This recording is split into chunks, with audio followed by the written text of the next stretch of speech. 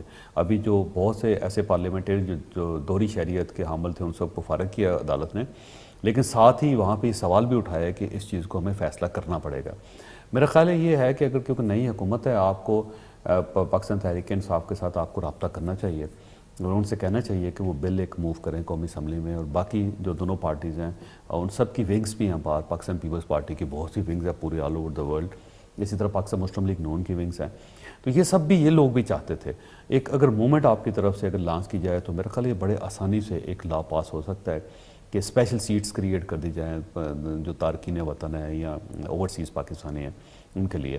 تو اس سے آپ کی جو ایک نمائندگی ہے وہ صوبائی اسمبلیوں میں اور قومی اسمبلیوں میں ہونی چاہیے. میں ذاتی طور پر سمجھتا ہوں اس میں کوئی حرج نہیں دیکھیں ہے. جی ہمارے ریمیٹنس جو ہیں وہ دیکھیں سب ورلڈ بینک سے سب سے زیادہ ہے، اور ہم آج بھی اگر کوئی بات ہوتی ہے پاکستان کے متعلق تو ہم اپنے بچوں کے پیٹ کاٹ کے ہم پاکستان کے. لیکن ویسے اس پہ تھوڑا سا سوال کیا جا سکتا ہے. ویسے میں معذرت چاہتا ہوں، پاکستان کے اندر اگر کوئی ریمیٹنس آ رہی ہیں تو سب سے زیادہ جو ریمیٹ ہیں وہ سعودی عرب سے آتے ہیں، اور وہ تمام لوگ ہیں جو مزدوری کرتے ہیں وہاں پہ، جن کی اپنی تنخواہ جو ہوگی بمشکل 15-20 ہزار روپے نہیں پاکستانی بنتا. میں عرض کر رہا ہوں نا جی. اور آپ فگرز نکال لیجئے انٹرنیٹ پہ بیٹھ کے نا تو آپ کو بہت سہولت ہو جائے گی. اس کے بعد جو گلف سٹیٹس ہیں سعودی عرب کے بعد وہ آتے ہیں، یورپ کے اندر، امریکہ کے اندر، اور یہ جو ہے کینیڈا بھی اس میں شامل ہے، اس کے اندر جو اس کا ریشیو بہت کم ہے. آپ دیکھیے گا جا کے چیک کیے گا، آپ بڑے حیران ہوں گے یہ جو فگرز ہیں. تو اس کا مطلب یہ ہوگا کہ اگر ہم صرف ریمیٹنس کی بنیاد پہ یہ کریں گے تو پھر سب سے زیادہ حق تو سعودی عرب میں پاکستانیوں کا ہے، جو وہاں پہ 26 لاکھ کے قریب جو پاکستانی گلف سٹیٹس کے اندر ہیں ان کا سب سے زیادہ حق بنتا ہے. نہیں ہم تو چاہتے ہیں نا، ہم تو چاہتے ہیں کہ، اور وہ سب لوگ ان پڑھ ہیں، غریب لوگ ہیں، ہر مہینے اپنے گھر پیسے بھیجتے ہیں. اگر پاکستان کے اندر $8 بلین ہر سال جو ریمیٹنس آتی ہیں تو اس میں سے 80% تو ان لوگوں کا ہے. جی ہم تو یہ کہتے ہیں کہ نارتھ امریکہ کی اپنی سیٹس ہونی چاہیے، نارتھ امریکہ کی جو گلف سٹیٹس ہیں ان کی ہونی چاہیے. میرے آپ سے ریکویسٹ ہے کہ ریمیٹنس کو اس میں شامل نہ کرے، اس کے کہ کیونکہ ہم پیسے دیتے ہیں تو ہماری وہاں پہ نہیں ہم اوورسیز پاکستانی ہیں. دیکھیں پاکستانی ہیں، پاکستانی کی حیثیت سے آپ کی نمائندگی ہونی چاہیے. پاکستان سے ہمارا دل دھڑکتا ہے. جتنے یقین کیجئے گا آپ پاکستان میں رہتے ہیں اور جہاں پہ یہ ہم پیسوں کی بنیاد پہ کریں گے تو پھر پیسوں کی بنیاد نہیں، 2 سیٹیں ورلڈ بینک کو دے دینی چاہیے ہمیں، 3 سیٹیں ہمیں آئی ایم ایف کو دے دینی چاہیے کیونکہ پیسہ مل رہا ہے وہاں سے. لیکن یقین 10 سیٹیں چائنا کو دے دیں، 2 سعودی عرب کو دے دیں. وہ پاکستانی کی حیثیت سے آپ کو اور آپ کو یہ حق ملنا چاہیے کہ ہم بعض دفعہ جب بات کرتے ہیں یہاں سے فون کرتے ہیں پاکستان تو دوستوں سے کہتے ہیں یار ادھر یہ ہو گیا ہے، تو کہتے ہیں سانوں نے نہیں پتا، ہمیں فکر ہوتی ہے زیادہ. وہ کہتے ہیں یہاں یہ چلنا چلنے دو کام، ٹھیک ہے نا. ہم اس سلسلے میں بات کر رہے ہیں کہ ہمیں پاکستان سے محبت ہے، پاکستان ہے تو ہم ہیں. تو پھر آپ رہیں نا پاکستان آگے رہیں اگر محبت ہے. کیوں نہیں محبت؟ میرا خیال یہ ہے کہ ہمیں زیادہ محبت ہے وہاں پہ رہ رہے ہیں. اگر اسی کو دیکھنا ہے وہ لوگ، آپ کا جو کزن ہے، آپ کا جو بھائی ہے، آپ کے والد اگر حیات ہیں یا آپ کی والدہ ہیں تو وہ زیادہ پاکستانی ہوں. نہیں پاکستانی ہم بھی دیکھیں نا، ہم وہاں سے بہترین طریقہ یہ ہے کہ اگر آپ کو پاکستان سے محبت ہے تو دور رہنے کی کیا ضرورت ہے. آپ کو ماں سے کہتے ہیں ماں مجھے بڑی پیاری ہے لیکن رہوں گا میں 7 سمندر دور اپنی ماں سے. دیکھیں آج جو ہے وہ پاکستانی اگر 7 سمندر ہیں تو اس میں بھی جو ہے وہ بھی پاکستان کی محبت ہے. جی ہم اس بحث میں اگر چلیں گے تو بہت ساری چیزیں یا بہت سارے عوامل ایسے ہیں جس پہ ہم آپ یہ بالکل اسی طرح ہے جیسے آپ کا ایک بھائی ہے نا، ایک بھائی ہے وہ دن رات اگر اپنی والدہ کی خدمت کر رہا ہے، اس کے قریب ہیں، اور آپ دور بیٹھ کے ٹیلی فون کر کے کہنے اوئے اپنی میری ماں کا بڑا خیال رکھی، تو دونوں میں فرق نہیں دیکھیں چوہے صاحب یہ بات دونوں میں فرق تو ہے نا سر. محبت ہے تو آئے پھر ہمارے ساتھ وہاں رہے تھے. اس میں سارے دکھ برداشت کریں نا محبت. تھوڑا سا آگے بڑھتے ہیں. آج جو میڈیا کے حوالے سے ہم آپ کے اس آخری لمحات میں یہ جاننا چاہیں گے کہ پاکستان کے اندر میڈیا ایک بہت توانا جو ہے وہ بڑا طاقتور جو ہے وہ شعبہ دکھائی دیتا ہے.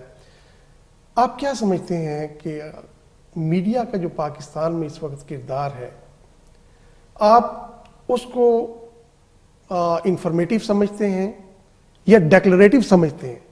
میں یہ سمجھتا ہوں کہ آج ہم دیکھتے ہیں کہ میڈیا پر جس کا مین جو مقصد ہے وہ خبر دینا ہے، لیکن آج وہ اس کے ساتھ ساتھ ایک بہت بڑا حصہ جو ہے نیوز چینلز کا وہ اس بات پہ بھی ہے کہ وہ لوگوں کو اس بات پہ اپنے ایجنڈا کو جو ہے وہ سامنے رکھتے ہوئے کنونس کرنے پہ دکھائی دیتا ہے کہ آپ اس پرسنالٹی کو قبول کریں، آپ اس شعبے کو قبول کریں. تو کیا کہیں گے؟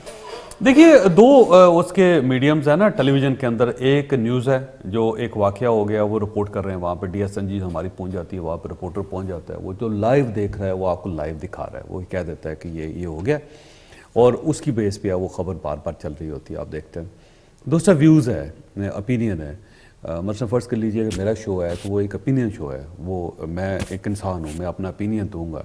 میرے 3 گیسٹ ہیں، لوگ ان کو کیوں دیکھ رہے ہیں؟ اس لیے دیکھ رہے ہیں کہ وہ اپنا اپینین دیں. اگر فرض کر لیجئے کہ پاکستان مسلم لیگ نون کا اگر ایم این اے یا منسٹر یا ان کا کوئی لیڈر بیٹھا ہوا ہے، وہ اگر اپنی لیڈرشپ کو پروٹیکٹ نہیں کرتا تو پھر اس کا پاکستان مسلم لیگ نون میں ہونے کا کیا فائدہ؟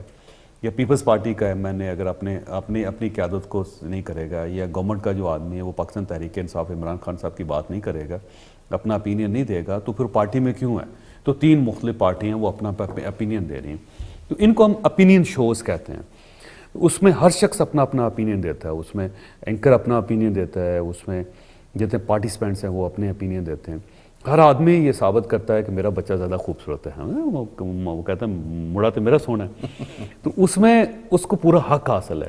اب یہ ضروری نہیں آپ یہ کہیں کہ آپ بڑے بدتمیز آدمی، آپ ہمیشہ کہتے ہیں میرا بچہ خوبصورت. بھائی میرا اپینین ہے، آپ اپینین دیکھ رہے ہیں، اور اگر آپ نے خبر دیکھنی ہے تو آپ نیوز پہ جائیں، آپ نیوز دیکھیں، اور ہر آدھے گھنٹے بعد نیوز چلتی ہے، آپ نیوز دیکھیں، اس کے بعد آپ ریموٹ کنٹرول بند کریں. آپ کیوں اپینین شو دیکھ رہے ہیں؟ یہ بالکل اسی طرح جیسے آپ یہ کہیں کہ آپ نے ایک کوکنگ شو لگایا جس میں وہ انڈا بوائل کرنے کا طریقہ بتاتے ہیں، یا آپ کو سبزی کاٹنے کا طریقہ بتاتے ہیں، یا آپ کو کدو کا حلوہ بنانا سکھاتے ہیں سارے. آپ کہیں گے یار یہ شو بڑا واہیات ہے. میں جب بھی لگاتا ہوں اس میں کھانے پینے کی چیزیں چل رہی ہوتی ہیں، وہ کیک بنانے کا طریقہ ہو رہا ہوتا ہے، پیاز کاٹنے کا طریقہ ہوتا ہے. ایک خاتون ہوتی ہے جو رنگ گورا کرنے کا ساتھ بتا رہی ہوتی ہے کہ ہلدی جو ہے آپ اس کو پکا بھی سکتے ہیں اور منہ پہ بھی لگا سکتے ہیں. آپ یہ اعتراض کریں کہ یہ جی غلط ہے، یہ خبریں کیوں نہیں دیتے، یا یہ سپورٹس کے بارے میں کیوں نہیں بات کرتے؟ وہ تو ہے ہی کوکنگ شو. اسی طرح سپورٹس شو ہے، اگر آپ یہ کہیں کہ یہ جو بھنڈی پکانے کا طریقہ کیوں نہیں بتا رہا، وہ سپورٹس شو ہے. اسی طرح یہ اپینین شوز ہیں، یہ پولیٹیکل اپینین شوز ہیں جو ایک لیٹسٹ جو ایشو ہے اس کے بارے میں آپ کو بتا رہے ہیں. تو اس میں اپینین تو ہوگا، اور وہ ہر آدمی اپنا ایجنڈا فورس کرے گا، ہر آدمی اپنا اپینین فورس کرے گا کہ میرا مڑا زیادہ سونا ہے. تو سیدھے تو یقین کرو سارا. تو اگر آپ نیوز دیکھنا چاہتے ہیں صرف نیوز پہ آئیں، اور اگر آپ اپینین دیکھنا چاہتے ہیں تو صرف اپینین میں آئیں. یہ دونوں چیزیں مختلف ہیں، اور یہ دونوں ایک ہی ٹیلی ویژن کے اوپر چل رہی ہوتی ہیں. تو یہ نہیں ہو سکتا کہ آپ یہ کہیں کہ نہیں جی نہیں صرف نیوز ہی چلے گی اس کے اوپر، شاہد صاحب اپینین بھی چلے گا. اس میں ٹائم ختم ہو گیا ہمارا. آپ سے بات کرنے کو وقت بہت کم تھا. ہو سکتا ہے پھر بیٹھیں، جب تک آپ ہیں ایک دفعہ پھر بیٹھیں گے تو کوئی کھٹی میٹھی باتیں بھی کریں گے. آج تو کوئی تلخ باتیں ہو گئیں، ہماری طرف سے کوئی غلط سوال ہو گیا ہے. نہیں آپ نے سوال کیے. ناظرین بہت شکریہ، آپ ہمارے ساتھ رہے. آپ کی محبتوں اور دعاؤں کے ساتھ لیاقت نواز ملک اور بیرسٹر عتیق ملک اجازت چاہتے ہیں.